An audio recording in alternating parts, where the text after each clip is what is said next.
شي غادي يكلفك. ولهذا ملي تبغي تقول للسي بوانو سير شاور الرئيس ديالك الا بغى ديك الساعه تجي نهضر معاك، ما تحتاجش انت تصيفط السي بوانو. الا بغيتي تشاور معايا جي لعندي مباشره، راه الا جيتي لعندي تشاور معايا راه انا اشير عليك. الا بغيتي نقول لك شنو دير شي حاجه ماشي مشكل، زعما راه يقدر يكون ما كاين حتى مشكل. واخا كتعتبرني انا في المعارضه راه نساعدك، ما كاين حتى مشكل. ولكن ما تقولوش سير تشوف بحال انا الرئيس ديالك، راه ما بقيتش رئيس ديالك، تابع عندك رئيس واحد هو سيدنا، ما انا ماشي رئيس ديالك باش تقول السي بوانو سير استشر معاه. بوانو نائب برلماني كيهضر معاك جاوبو. اش داك تجبد انت الحزب كاع ديك الساعه؟ خلي الحزب يرد ديالك، يرد على البيان ديالنا حنايا. مشيتي دخلتي راسك في الشبوقات. ولكن كاين واحد القضيه كبر من هذا الشيء كله سي عزيز، وهي ملي مشيتي كتهم الحزب باللي خبى عليك الخبر ديال القطاع ديال الغاز من قبل الجزائر. بغيت غير واش كاين شي منطق في الكلام ديالك؟ واش عارف راسك اش كتقول ولا غير كتشير؟ العقده اللي بيننا وبين الجزائريين كانت غاديه تنتهي نهار 31 اكتوبر. واش المغرب ما كانش عارف؟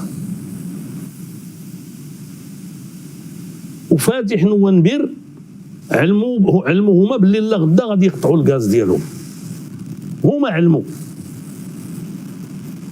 وهذا خبر سيادي، اول واحد خصو يعرفوا شكون هو سيدنا ولا انت؟ الا وصل كاع الخبر لرئيس الحكومه شكون غادي يخبر؟ انت علاش يخبرك؟ واش من الصفه غيخبرك؟ واش بصفتك تتبيع الغاز باش تاخذ انت الاحتياطات ديالك؟ هذا كلام صعيب. انا جاني بزاف ما عرفتش انا، اما هذا الكلام قلتيه من راسك اما قالوا لك شي حمق ما فيها لا اله ولا حتى. لان هذه امور سياديه، هذه امور ديال الدوله. والدوله هذه الدوله المغربيه فينا عالم هي.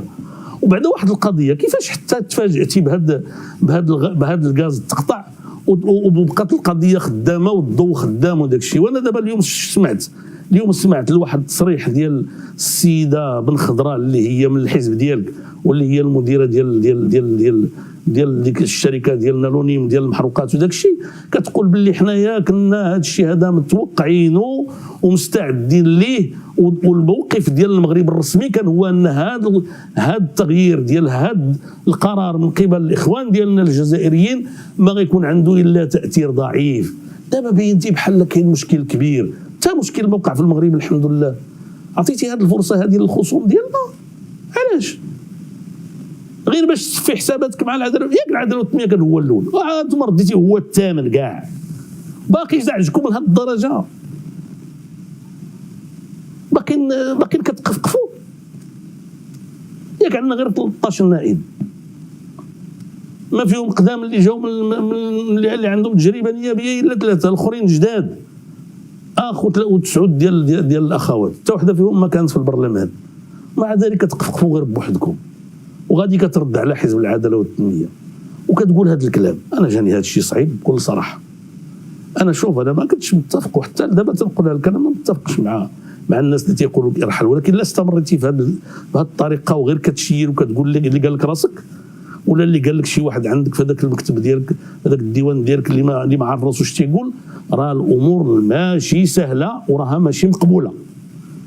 راه انا كنت رئيس الحكومه قبل منك وكنعرف في المغرب شنو اللي مقبول شنو اللي ماشي مقبول. وبالمناسبه خصوصا في السياسه الخارجيه، وهذا دخل في السياسه الخارجيه وهذا قرار سيادي. وسيدنا غنقول لك واحد السر، كان متبع الموضوع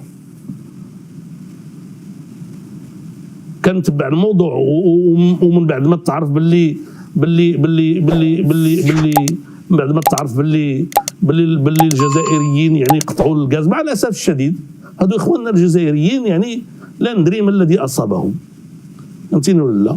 ولكن ان شاء الله الرحمن الرحيم الشعب الجزائري غيصح هذا الشيء في يوم من الايام، لان حنا والجزائريين خوت، انت عارف هذا الشيء.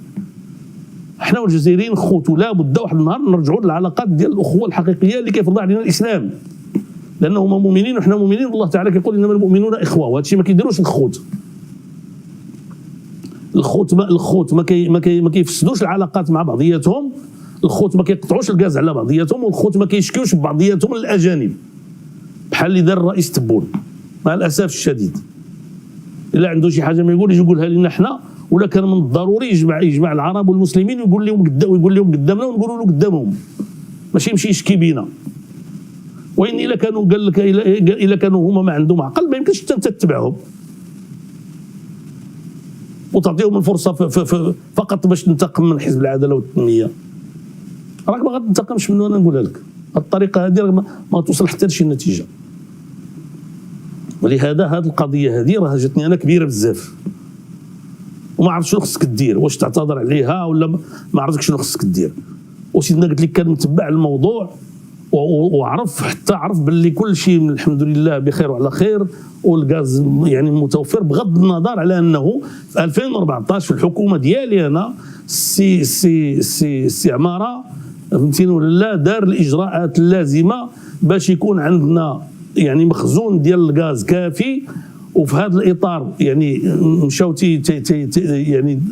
يعني سيدنا دشن يعني الميناء ديال اسفي، وتوضعات تمايا لي زانفراستركتور يعني البنيه التحتيه اللي فيها غادي يتخزن الغاز فهمتيني ولا لا. ويعني بطبيعه الحال الامور كتقبض الوقت بطبيعه الحال. ولهذا السي عزيز انا هذا الكلام اللي تنقول لك اسمح لي لو كان ما قلتيش هذا الشيء في البرلمان وشهدوا عليه الناس، انا دابا ما بقيتش كنوصل للبرلمان، ماشي برلماني. وما كتجيش عندي الصحافه الوطنيه نهائيا. الصحافه الوطنيه كتستدعي رؤساء الاحزاب كاملين في مختلف المناسبات. عبد الاله بن كيران دايرين عليه كروه. مره واحده اللي جاوا لعندي باش تكلمت في عيد العرش، تكلمت 2 ولا 3 دقائق خرجوا منهم 6 ولا 7 ديال الثواني. واني انا تنقول لهم على خاطركم بغيتوا تجيو اجيو، بغيتوا تجيو بلاش، ما عندي انا ما ندير بكم، ولكن غادي نتكلم مع الشعب المغربي. وسمح لي انا نقول لك زعما ما كنت كنقول لاخوان يعني خليو هذه الحكومه تخدم، خليونا نشوفوا شنو غادي يمكن لهم يديروا الى اخره.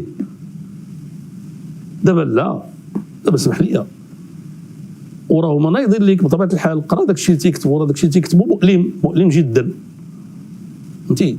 واجمع راسك شي شويش، جمع راسك شي شويه باش تحسن الاداء ديالك. شي بس ما كاين، انت عاد جيتي انت كدرب. يلا السلام عليكم ورحمه الله.